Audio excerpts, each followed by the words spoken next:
ಇಲ್ಲಿ ಒಳ್ಳೇದು ಕೆಟ್ಟದು ಅಂತ ಕೂತ್ಕೊಂಡು ಡಿಸೈಡ್ ಮಾಡಕ್ ನನಗೆ ಟೈಮ್ ಇಲ್ಲ. ಮಸ್ತಾನ ಯಾರು ಗೊತ್ತೇನೋ, ಬೆಂಗಳೂರಿಗೆ ದೊಡ್ಡದಾದ ಅಂಡರ್ ವರ್ಲ್ಡ್ ಡಾನು. ಇಮ್ಮಿಡಿಯೇಟ್ ಆಗಿ ಊರ್ ಹೊರಟ್ಬಿಡೋ. ನಿಮ್ಮಮ್ಮನಿಗೆ ಈ ರೀತಿ ನಾರ್ದನ್ ಕೆಲಸ ಮಾಡೋದನ್ನ ಬಿಟ್ಟು ನೀನು ಅವ್ರಿಗೆ ಬುದ್ಧಿ ಹೇಳೋದನ್ನ ಶುರು ಹಚ್ಕೊ.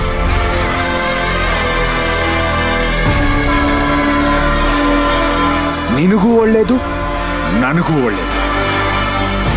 ಇಲ್ಲ ಅಂದ್ರೆ ನಿನ್ನ ಕೈಯಲ್ಲೂ ಅವ್ರಿಗೆ ಕ್ಷಮೆ ಕೇಳಿಸ್ಬೇಕಾಗತ್ತೆ. ಜ್ಞಾಪಕ ಇದೆ ಅಲ್ವಾ? ಏನ್ ನನ್ನ ಆಗ ನೋಡ್ತಾ ಇದೀಯಾ? ಅಂಕಲ್ ಸಾರಿ ಹೇಳು.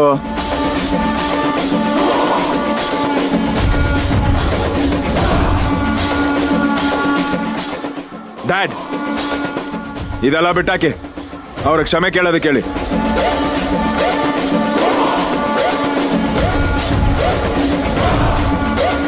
ಅವರಲ್ಲ, ಆ ದೇವ್ರೆ ಬಂದ್ ಹೇಳಿದ್ರು ನಾನು ಅವ್ರ ಹತ್ರ ಕ್ಷಮೆ ಕೇಳಲ್ಲ. ಅದೇನ್ ಮಾಡ್ಕೋತ್ಯ ಮಾಡ್ಕೋ.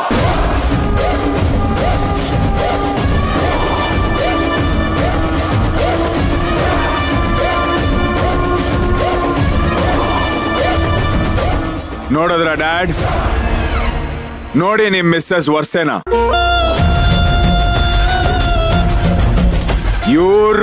ಇವ್ರ ಗ್ಯಾಂಗ್ಗೆ ಬರೀ ಸ್ಟೇಟಸ್ದೇ ಹುಚ್ಚು. ಯಾವ ಸ್ಟೇಟಸ್ ಡ್ಯಾಡ್? ಮನೆಗ್ ಬಂದವ್ರನ್ನ ಅವಮಾನ ಮಾಡಿ ಕಳ್ಸೋದ್ರಲ್ಲಿ ಯಾವ ಸ್ಟೇಟಸ್ ಇದೆ?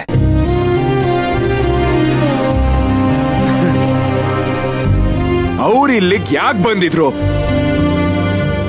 ಹಬ್ಬಕ್ ಬರಕ್ಕಾಗದೆ ಮಗಳು ಅಳಿಯನ್ನ ಮಾತಾಡ್ಸ್ಕೊಂಡು ಹೋಗೋದಕ್ಕೆ ಬಂದಿದ್ರು.